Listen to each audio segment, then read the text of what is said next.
The Holy Apostolic See of Rome, in exile, exposing the evil works of the heretics.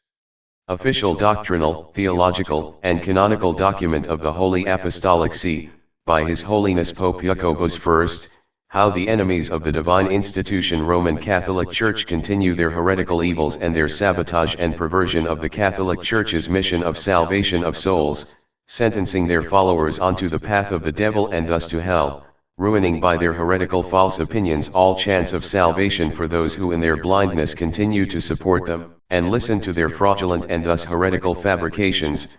God Himself will repay these workers of Satan for their evils. In regards to the Unum Mass, which I know you've touched on several times, but one of our viewers framed the question in this way. He asked if it is a sin for Catholics to pray with non-Catholics, and if so, wouldn't that make it a sin to attend an Unum Mass where Francis's name is mentioned, because Francis is not a Catholic, as he says? Well, this individual may be very well convinced, as I am, that Francis is not a Catholic.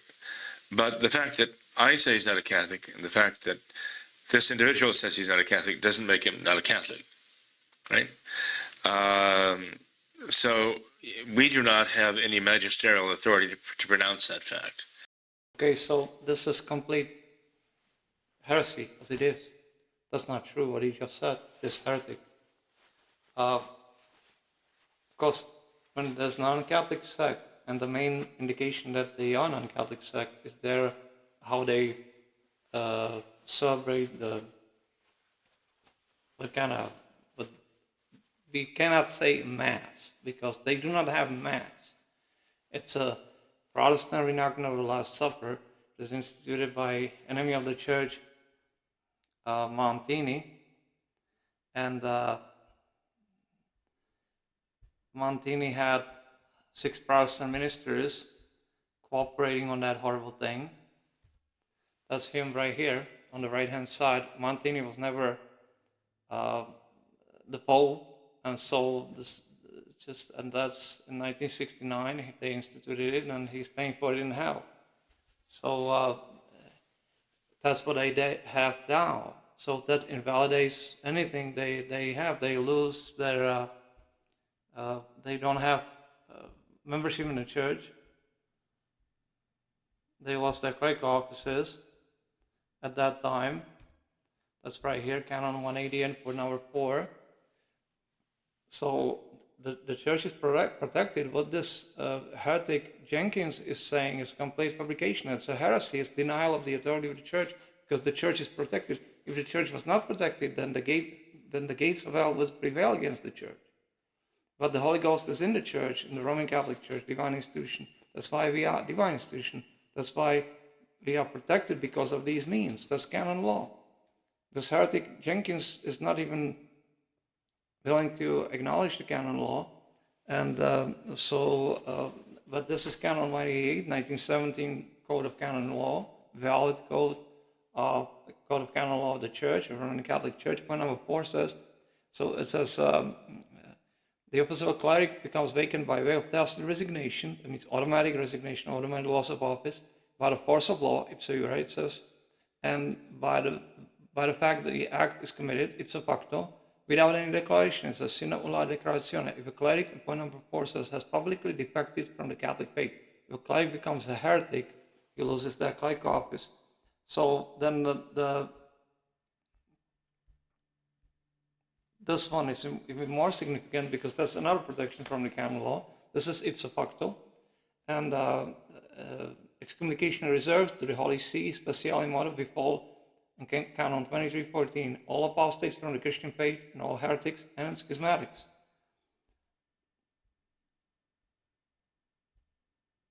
That's from commentary on the canon law from Don Augustine Bakoven. This book was published approximately 1918 Anno Domini.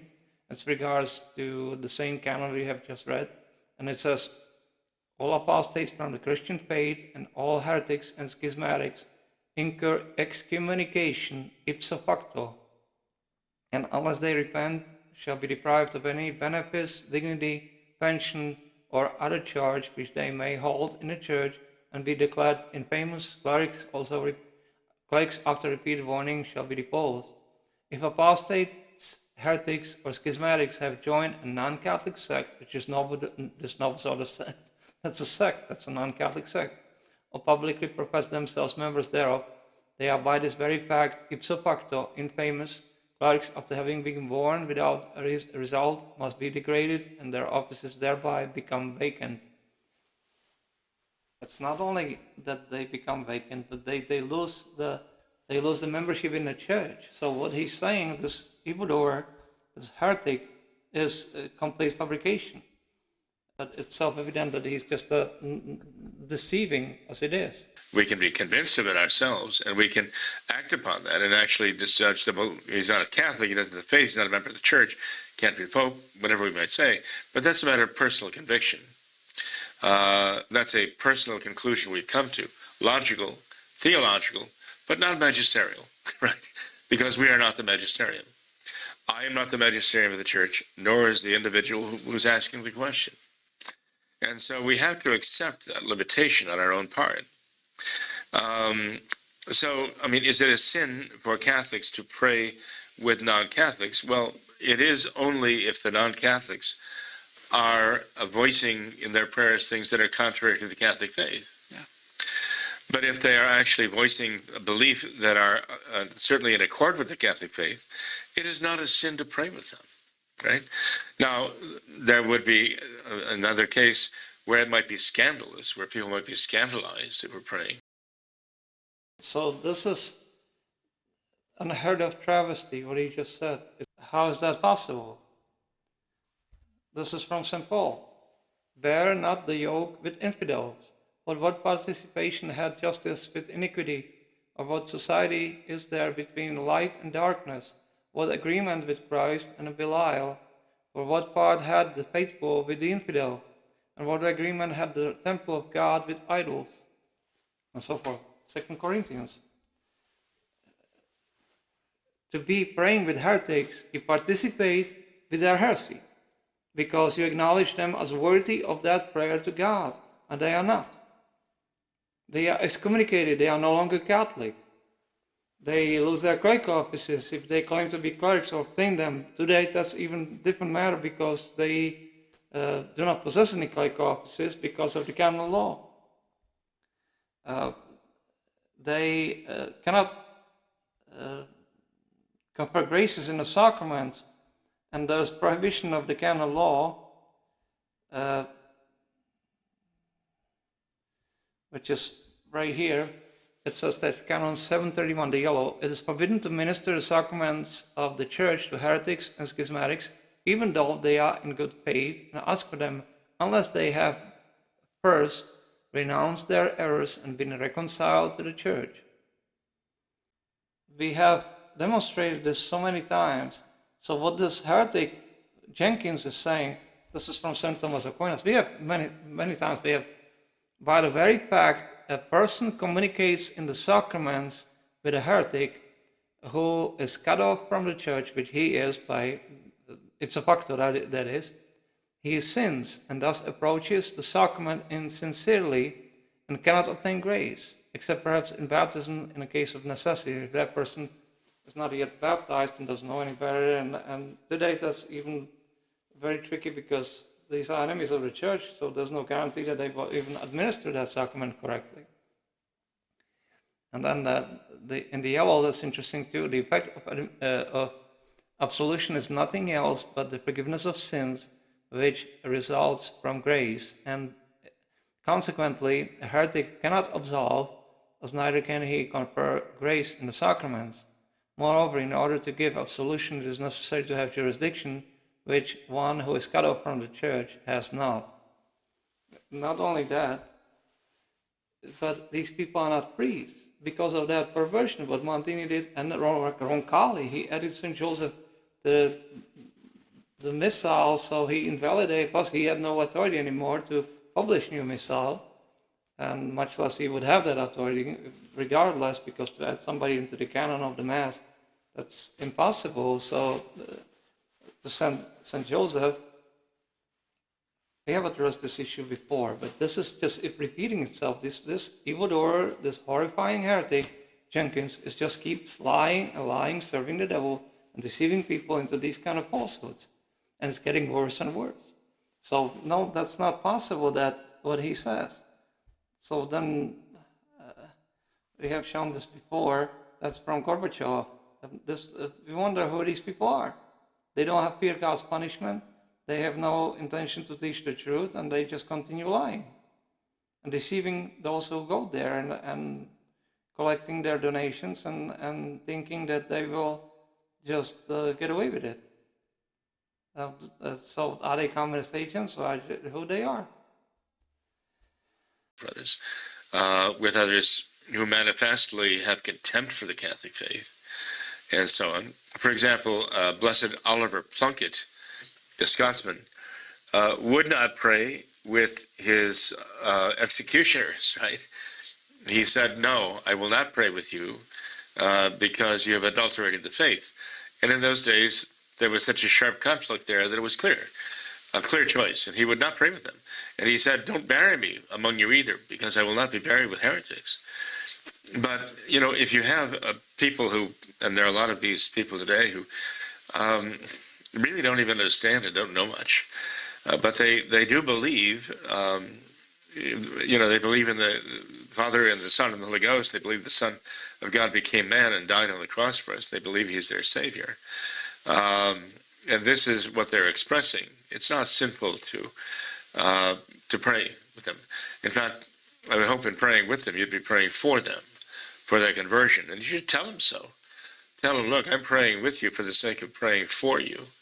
And I'm begging that God will give you the rest of knowledge of the rest of the faith, to know him more perfectly. So it wouldn't be sinful to do that. But this is heresy. It is heresy. St. John in his epistle, the second epistle, if anyone comes to you and brings not this doctrine, do not say to him, Godspeed you, because by saying Godspeed you, one communicates with his wicked deeds, with his sins virtually. You cannot be associated with heretics and think that that's not offensive to God. Yes, it is.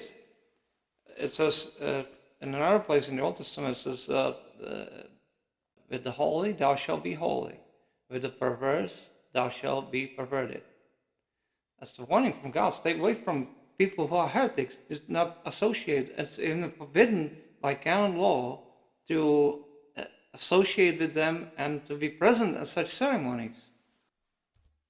Right here, Canon 1258, it is unlawful for the faithful to assist in any active matter or to take part in the sacred services of non-Catholics. Only passive material presence may be tolerated on account of a civil office or for the purpose of showing respect to persons to be approved in doubtful cases by the bishop for grave reasons at funerals of non-Catholics, their marriages and similar solemnities, provided there is danger of neither perversion nor scandal. To be present at a place where not only that they speak about, let's say, the heretics of Society St. Pius X, for example. They sang the 1962 Missal, that's Salvinate, that goes back to Archbishop heretic. Not only that, but they naming in the canon of the Mass, of that so-called Mass, somebody who's not a pope. That's Bergoglio, he's a layman. He is not so much as a priest. That's the canon of the Mass. It says Unum and so forth. Unfortunately, we have the small on the screen. It's small, but in praise quiet tibio firmus per ecclesia tua Sancta Catholica. And then it says we score Unacum famoto Papa Nostro. But that's impossible to name somebody who's a pope. That's a lie. So they're presenting in front of God a lie that is not true. That invalidates, that's a defect of intention, that invalidates the sacrament of this. Plus, they are not truly priests because of the defects in their sanctuaries and everything else. We have spoken on this subject many times before. And what this Jenkins is saying is complete demagoguery. It's bad. It's truly horrible. Would that line of thinking apply in the case of Francis, who says and does manifestly non-Catholic, anti-Catholic things? Well, I mean, I don't pray with Francis, frankly, right? And, because so much of what he says is inimical to the faith and scandalous, right? That's true. Yeah. But we're not talking about praying with Francis. We're talking about somebody saying an unicum mass, meaning that one is saying that he is one in faith with Francis. Mm-hmm. And I would actually ask that person who's saying the unicum mass, that do you believe you are one in faith with Francis? Now, most of those who are saying this would say, "Oh, I'm not saying I'm one in faith with him. I'm actually praying for him." Yeah. That's complete demagoguery. What he just said is a fabrication. That doesn't change anything. The sin remains. It is so bad that these people are actually insinuating that somehow this is permissible. That's the devil. No, you cannot be present at a ceremony that is naming somebody who's an impostor, who is not the Pope, because that person is speaking, reading the Missal, the canon of the Mass, on behalf of those who are present. So in that case, and when he names the Bergoglio in there, using his name, which we cannot be naming because that's invalid, then those who are participating in that ceremony are equally giving consent to what is said, which means they sin horribly. That's a sacrilege. And to present this in front of God, to ask for the miracle of transubstantiation, which they will not obtain to begin with because they are not truly priests, because of their ordinations defects and defects in their sanctuaries and so forth. But setting that aside, they sin. Whether they sin? Yes, they sin because they are presenting in front of God, which it says, Papa Nostro, una cum, and that means in faith with Papa Nostro, they naming the Pope, and they presenting somebody who's not a Pope, and they should know that apostates and non-Catholic sect cannot obtain papacy because they cannot assemble in valid conclave and start electing the Pope. And this evildoer is saying just that they are praying for him? How? That's the language of their canon is specific, it's explicit. No, una cum means one with, in union with. This is heresy, what he says. Like a Novus Ordo priest who says the traditional Latin Mass or some reasonable facsimile thereof, at least the 1962 version, might say, well, I understand this to mean that I'm praying for Francis and I'm praying for his conversion. And I would ask him, well, are you telling me he's not a Catholic and you're calling him the Pope here? Do you see a problem with that? That you have to convert the man to Catholicism, the man you say is your Pope? And but you point out to him, but what you are saying does have the meaning that you are one in faith. That's what the una cum means, one faith, right? And you are saying that. Do you have the same faith as Francis? Well, no, I told you I'm praying for his conversion, so obviously I don't have the same faith. So I try to tell the individual, try to convince him that he's being not only illogical, but actually contradictory. Would it be a sin to attend such a Mass if it were valid? I mean, it was supposed to, the priest was somehow validly ordained, not according to the new rite or by a new rite bishop. Would it be a sin to attend that? I don't think it would be a sin to attend it as long as we made it clear where he stood. Saying, I don't think you understand what you're saying correctly, and I want you to know I'm not one with Francis. I am not unicum with Francis. And I think as long as one makes that clear, I think one could, if that's the only Mass that was valid, offered by a validly ordained priest, who himself has the faith. However, maybe he is not quite there yet, to figure out the whole picture. I think if that's all you had, I think that one could, in good conscience, attend that. No. That's a heresy, what you just said. That's not true. Not only that's not true, that's truly, that's mocking God and tempting God to punishment. A person who is a heretic, this is not even heretic, this is apostate sect. People who do not have Catholic ceremonies, so that's forbidden by canon law. They have severed themselves from the church long ago. They are excommunicated by way of canon law. They do not possess, and never have, many of them, if not all now, because that goes so far back, do not have any clerical offices, so they cannot exercise the clerical office.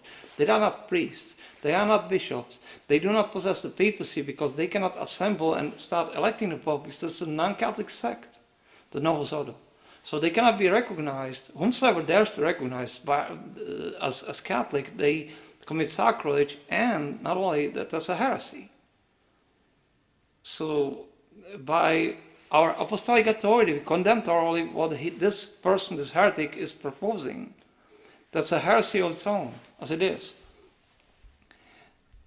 And those who, because what they did, we have shown this already. Montini, with 6 Protestant ministers, and he instituted the reenactment of the Last Supper, which is not the true holy sacrifice of the Mass, which is the Tridentine Mass, which is the reenactment of the sacrifice of the cross of Calvary. So, by the very fact that they facing the people and showing them the table, the Protestant table with Last Supper, they are heretics. That's a non-Catholic sect, and therefore there's no possibility to be joined with them, because they are not part of the church. And this canon law is specific. Again, it is unlawful for the faithful to assist in any active matter or to take part in the sacred services of non-Catholics. And there's the provision and so forth, but that's like when the body is laid to the ground or their marriages, but provided there is danger of neither perversion nor scandal. That's self-evident. That's canon law, canon 1258. So the prohibition in regards to canon law, the canonical prohibition stands. That's 1917 Code of Canon Law. So there's no way to go around it. Those who dare to do that, provided they are reconciled with the church. If they were brought up with a non-Catholic sect, this is Novus Ordo, or they were brought up in SSPX, or this so-called Society St. Pius V, or if they were brought up in the Sedevacantist heresy, then they are still heretics. They have to be reconciled with the church, they have to observe the heresy, and they have to recognize the Holy See as it is, and be absolved, and because these heretics, they cannot absolve. They perverted the sacrament of penance, they do not say the correct Mass as it is, or they have desecrated sanctuaries, which we have testified to in our recording on the subject of because these people are enemies of the church. So what this Jenkins is saying is complete fabrication. So yes, then he contradicts himself on that excerpt, because first he says, well, it's not sinful. Then he says, well, it's unacum means one with faith. So then it is not, all of a sudden it is not sinful for him when that person doesn't know anybody. No, that's still, he's present. That person has to, that's obligation. There's no possibility of because this faith comes first. There's no possibility to be united in faith with non-Catholic sect. Therefore, a person who is not, plus to be united in faith with somebody who's not even priest, not so much as a priest. And it's visible publicly what this Bergoglio is doing. Moreover, the office stands. We possess that office as the rightful Pope, rightful Sovereign Pontiff. And so, therefore, there's no... we understand that people don't recognize us and they don't understand this. How is it possible? But that's precisely the point. God is offended. They don't understand this because precisely they were brought up in non-Catholic persuasion, non-Catholic religion, so then they are already outside and God is not helping them to recover. And then they are lost as it is. They cannot recover themselves and so forth. So what he says in the beginning, that's opposed by canon law. Canon 23:14.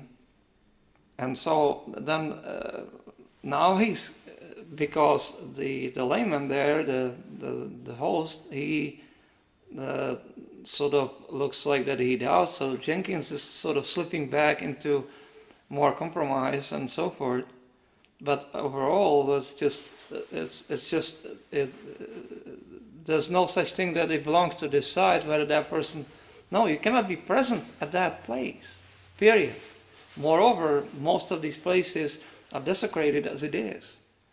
And so what he's suggesting, let's say, Society St. Pius X, well, we have demonstrated this, that they just consecrated this year in May, beginning of May, a big place, $39 million worth in the United States, in Kansas, in St. Mary's, and they have idolatry in there. And they use the new form of Roncalli from 1960, what he published, a new Pontifical Romanum. So even that, on that principle, is invalid because that's defect of intention. That's what Roncalli did was unacceptable. It's just, that's Council of Trent. That's right here. That's Canon 13, Section 7 on sacraments in general. If anyone said that the received and approved rites of the Church, rites, of the Catholic Church want to be used in the solemn administration of the sacraments, may be condemned, or without sin be omitted at pleasure by the ministers, or be changed into or to be changed by every pastor of the churches into other new ones, so then be anathema. Every pastor, so not even the Pope has authority to change the sacraments. So that's what Roncalli did. He changed the sacrament of holy orders. He made those 3 bishops lay hands in turn, and we have demonstrated this in our previous recordings. We compared that Pontifical Romanum, that's supposed to be done together, because that sacrament cannot be repeated. It's actually canon. We have it right here. That's the canon right here. Is the underlined Canon 732, 1917 Code of Canonical Law. The sacrament of baptism and confirmation and orders which imprint a character, that means character on the soul, that means God provides that character. It's called indelible character, that cannot be removed. Character cannot be received a second time. When Roncalli, what he did, he made those 3, that's how he invalidated that ceremony, that episcopal consecration, which is essential for apostolic succession of the church, or continuity, or succession, or continuity of the church. That means when they try to consecrate a bishop, it's invalid because that's wrong form. Because that's the matter of the sacrament, it's imposition of hands of valid bishop, one who is in good standing with the church, obviously. So that the grace of sacrament is administered to, God provides the grace. Because heretics cannot confer grace in the sacraments, because they are enemies of God. God will not provide them with it. So they can administer the sacrament validly, but it's fruitless. If the fruit of that sacrament, the reality of the sacrament, as St. Thomas Aquinas calls it, is missing, because God will not provide it. It's the grace, necessary grace that accompanies the sacrament as it is. Imposition of hands is the matter, and the form is what they perverted to begin with, and then changed it. Roncalli did a lot of evil, and it's so hidden, and he had contacts with communists. So did his so-called successor, who was never a valid pope. That means Montini, Giovanni Battista Montini. And so it's self-evident that these people are lying, what this Jenkins is saying. So we will go even further with this, because what he's saying. So let us see what the rest is.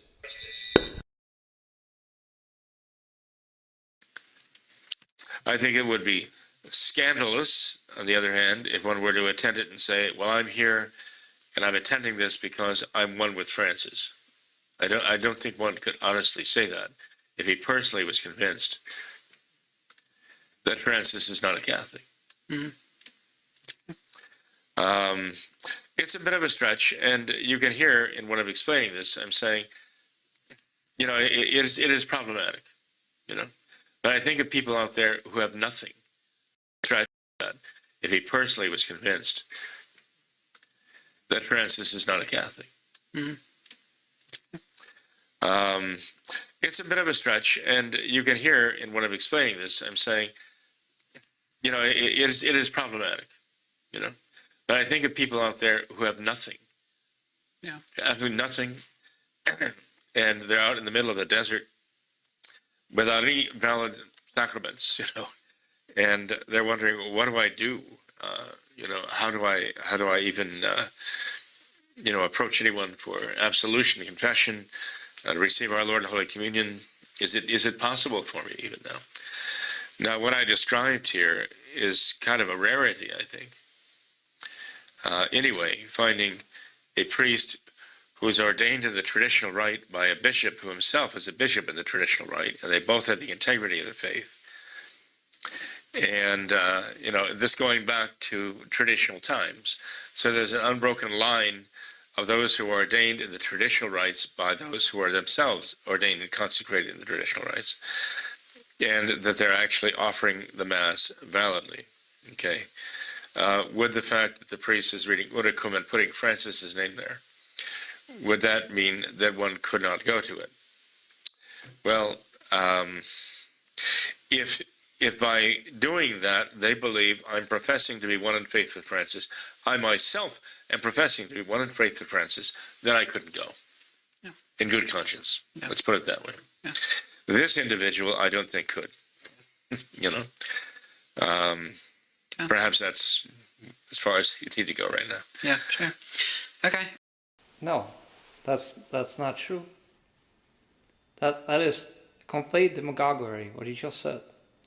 Because by the very fact that person names non-Catholic sectarian, who is not so much as a priest, and usurper, and who certainly is not the Pope, in a canon of the Mass, where it says Papa Nostro, our Pope, and uses his name that he uses, by the very fact that person it's not only as heresy, because that's a non-Catholic sect, so that person does not have a transgression of these safeguards. That means denial of the authority of the Church, which is heresy. But also it's a sacrilege, because then they're trying to present it in front of God and ask Him for the miracle of transubstantiation and the consecration of the host and of the chalice. And to be present at such a ceremony is forbidden by canon law. So if people recognize non-Catholic sect as Catholic, that's a sacrilege and a heresy. Because St. Paul says in Ephesians chapter 4, verse 4 and 5, it says, one Lord, one body and one Spirit, that means one church, and the Holy Ghost guiding the church. That's the Catholic Church. And then he adds, one Lord, one faith, one baptism. The word one faith is significant because what is it? Catholic faith. And what is Catholic faith? Catholic faith is solely and only Catholic tradition, nothing else. Nothing else can and would be or is possible to call Catholic. If a person calls Catholic non-Catholic sect, that person becomes, by that very fact, a heretic. And if that person was previously a member of the Church, which is very rare today because they will have to be very old, then they are traitors to the faith, they are enemies of God, they are heretics, and ipso facto excommunicated. Doesn't have to be declared. And therefore, such people have to be reconciled with the Church. To be reconciled with the Church, the canon law provides that speciale modo reserved to the judgment of the Sovereign Pontiff, which at the present time is our person. So if people want to attend such invalid ceremonies, they transgress so many times in that one act as it is, that it's impossible to be in good standing with the Church.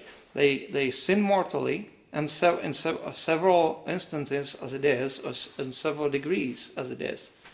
And they are excommunicated heretics. No, you cannot be present in such a place, and most certainly that place is desecrated by non-Catholic ritus, as it is. If it belongs to the Novus Ordo sect, that they probably saying the Novus Ordo mockery of God, that Protestant reenactment of the Last Supper in the same place. So that place is desecrated. So then, and if the person has knowledge that that's run by the nobles of the sect, and regardless goes there, then he's sinning mortally, and this is part of non-Catholic sect, excommunicated and on the way to hell. That's how simple it is. Stay away as far as possible from these heretics, especially this Jenkins. He has done so much damage and has deceived so many and over the years, and it's not stopping. So this is truly enemy of the church, and we have excommunicated all these people by our decree, our bull of excommunication, 2 years ago, or over 2 years ago now, in 2021 Anno Domini, and that stands. So, and they have named as bitandus, that means the higher degree of death. So there's no possibility of communication with such people at all. But those who truly want to save their soul, which today are very few. So this is Bernard Pillay. It's recent. It's on the Christmas Day in their so-called seminary in Dillwyn, Virginia, in the United States.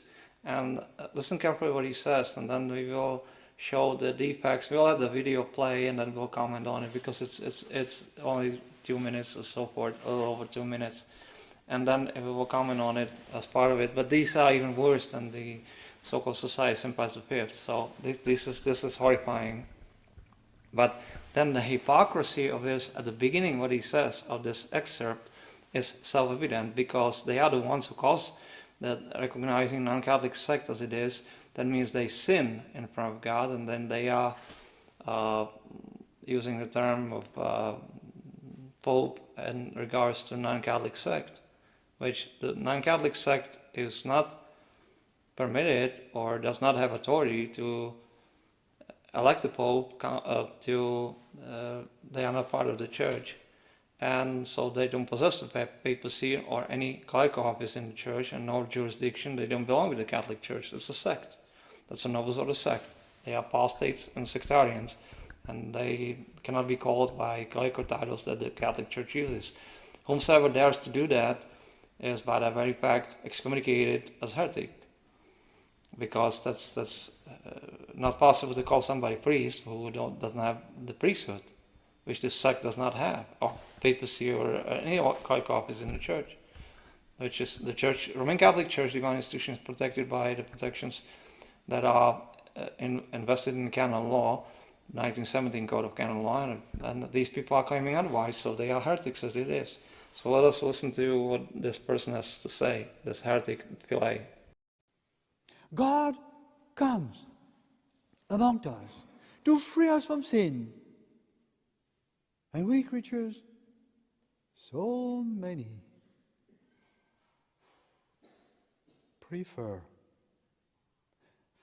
choose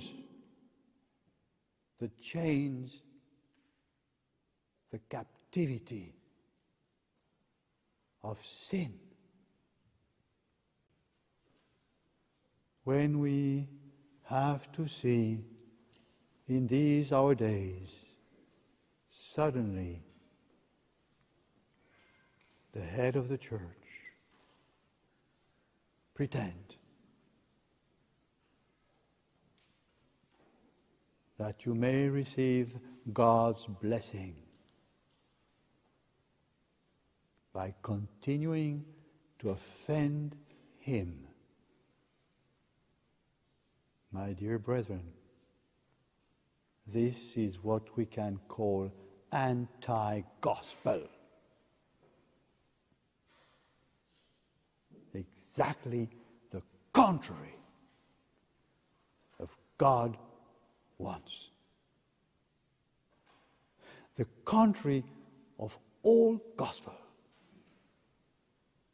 The ipso facto, declared by the Church, excommunicated SSPX heretic Bernard Felly, here complaining about the Pope quote being anti-gospel unquote, and thus a manifest heretic, which situation is impossible to coexist, nor the person of the Pope would retain that supreme authority and papal office, and so this excommunicated SSPX heretic Felly means clearly the novice ordo apostate sectarian and a layman impostor Mr. Cork Bergoglio, which is a heresy of its own on part of this heretic. Felly, stay away as far as possible.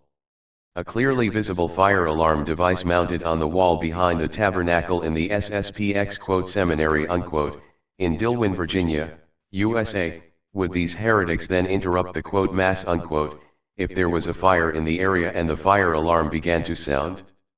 Such a device does not belong anywhere near the sanctuary or behind the altar, which point clearly illustrates that these SSPX heretics are so much perverted that they don't even care how they build their places of worship stay away as far as possible.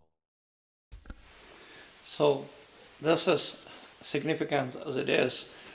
Not only that this person is a hypocrite and truly a hypocrite and a heretic, excommunicated and so forth, but then Bergoglio is causing scandal as it is. He's dressed in white cassock, but he doesn't belong to the church. As non-Catholic sect does not belong to the Roman Catholic Church. And then they have this constructed, and it's self-evident that just to show that they have, it's a fire alarm as it is. And so, right behind the tabernacle, how is that possible that something like this exists? That's what it looks like right here. That's a fire alarm right there behind the tabernacle. And so there's no, that's not possible to exist. It's what if there is a fire, that thing starts flashing and sounding alarm and all this, and they have to, and they trying to, it's invalid what they have for. That's not a mass. It's not a valid mass. That's defect of intention, and plus they don't have valid priesthood. But the very fact what Archbishop Lefebvre did, and all this, plus they don't possess the episcopal power to begin with, because he used the 1962 Archbishop Lefebvre, 1988. We have recorded a special publication on the subject, video publication on the subject, what they did, what the SSPX heretics have done in 1988. So they used the 1962 Pontificale Romano of Roncalli, which is invalid as a heresy. That sacrament cannot be administered again and again, which they had only two bishops, Archbishop Lefebvre, heretic, and Bishop de Castermeyer, another heretic, both still tied with Roncalli, what he did to the sacraments, and that's 16 years after the change took place, over 16 years, and they still didn't teach it.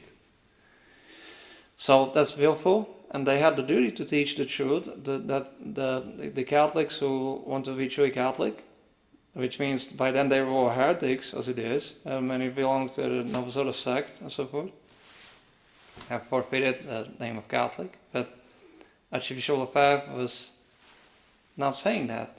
He was recognizing non-Catholic sect as Catholic, so this is the consequence, what this Pillay is saying, and what Jenkins is saying, and in one way or another, some of these sort of accounts are forfeiting that, or not teaching the truth as it is. And then they are lost.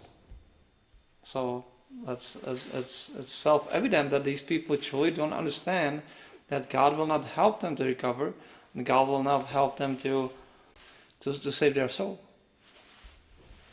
So in the conclusion of this recording, we have published these things over and over, but then the devil, their master, is returning back and trying to publish these things and persuade others that this is somehow permissible. And it is not. No. Once a person becomes a heretic, there's no possibility of recovery unless that person is reconciled with the church, and that belongs to the judgment of the sovereign pontiff. When you go to places like run by this fraudulent order, Society Sympathia Tent, and you participate in that ceremony, they sing the name of non-Catholic, sectarian, apostate, and idolater, and horrifying enemy of the church with communist connections at the canon of the Mass. And they sing they are united in faith with this, and they call him Pope. He's not so much as a priest, he doesn't belong to the church, and that's a non-Catholic sect. By being present in such a place, you sin mortally, because you cannot be associated with people who are non-Catholics. SSPX are not Catholic, by virtue that they recognize non-Catholic sect. And they transgress, that means they are heretics, and they using the wrong ceremonies as it is, so they perverted everything. So they are heretics. They are outside the church, excommunicated ipso facto by the very fact. The same thing applies to the sort of accountants heretics, or this so-called Society of St. Pius V. And it's self-evident what these people are capable of producing. It's a complete fabrication. And again, their service to Satan, to their master, the devil. Because he likes to have these people deceived who don't know any better into submission and being submitted into the hands of these his servants and collaborators. And then they will be sorry. So those are the guiding principles that one must follow in order to save your soul. And if people don't, if they don't see anything wrong with it, to be associated with such enemies of God, then they will pay to God for it at the end. And there's so many more aspects of this, and it goes back to Archbishop Lefebvre and all those times in 1960s where these changes took place. And so there's no possibility of reconciliation without explicit absolution in the external forum from mortal sin of heresy. Those who join non-Catholic sect, this Novus Ordo, have to be absolved of it. They cannot call themselves Catholic. If anybody calls them Catholic, they sin mortally and are equally guilty of mortal sin of heresy. Because you cannot call non-Catholic religion as Catholic. That's not possible. That's a sin of heresy, mortal sin, that severs one from the church. To use the holy name of Catholic in regards to non-Catholic sect is offensive to God.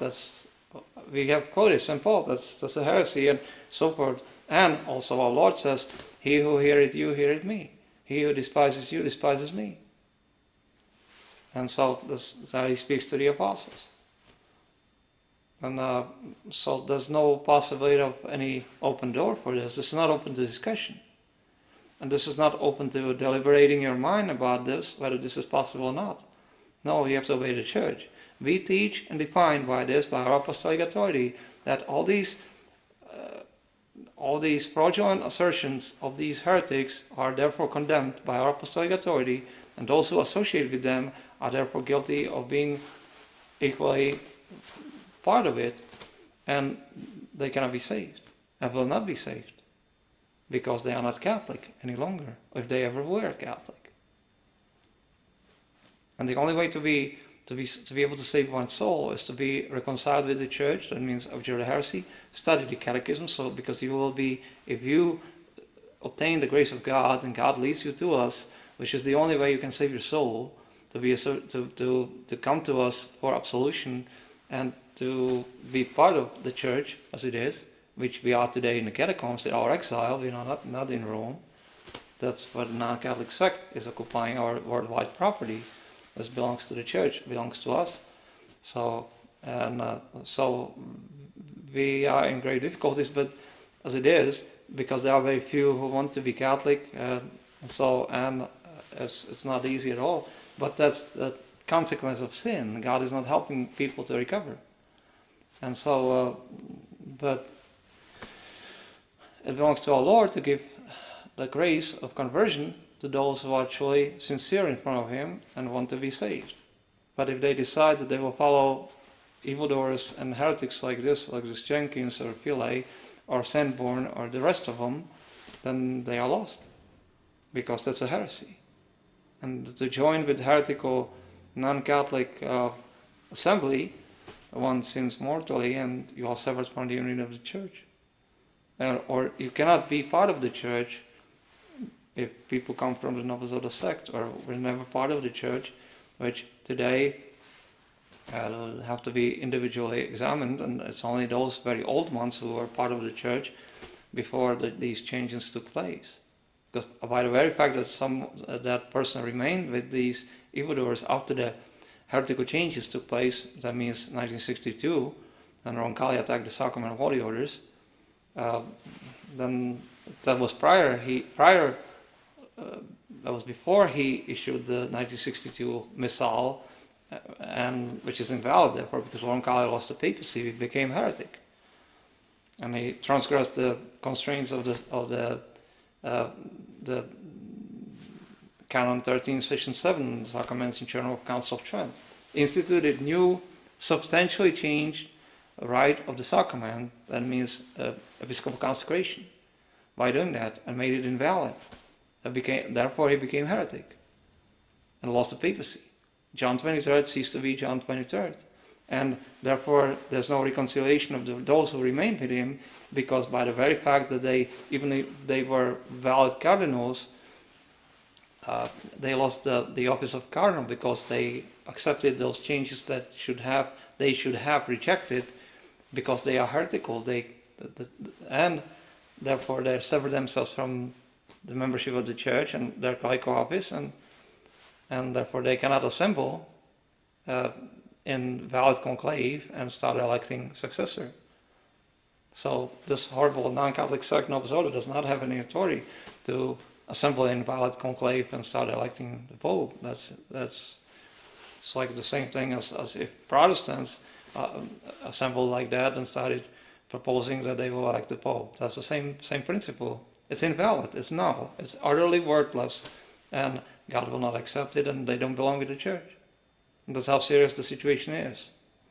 That should suffice today. We have addressed these issues many times before. We just wanted to address these things and condemn them thoroughly, what these heretics are proposing and so forth, because they continue in their works of evil. So we wanted to straighten it out by virtue of our apostolic office, to make sure that those who truly want to convert, that they would avoid these people and come to be reconciled with the church, study the catechism, be absolved, abjure the heresy, and then be part of the church, and to be able to save one soul. And you will see the difference, because truly but if people will not, then we don't force people to be Catholic, but then they have to suffer the consequences, which will be severe, and they will come from God. And ultimately, at the end of their lives, they will have to pay for it, and eternally in hell. That's how serious the situation is. It should suffice today. It is dogma divinely revealed outside the true Catholic Church and without practice of the Catholic faith, which is nothing else but Catholic tradition, thus absolute in all salvation. All heretics, infidels, apostates, or schismatics, all such enemies of the Church, or the dark enemies like the Calvinist, socialists, atheists, and so forth, they all burn in hell, will burn in hell if they die in such a state of their soul. And the evil times are here, so do not waste time in delaying anything, because then you will not be able to convert, and we don't know how long we will be in this place and how long until we have to go to hiding, complete hiding, and the problems and difficulties and evils will ensue. And God will make them happen in punishment of this world, how anti-Catholic and how unwilling to help this church, this world, this apostate world full of horrible apostasy, morality, or apathy, indifference, and anti-Catholic sentiment and heretical falsehoods. This world is, and God will punish them.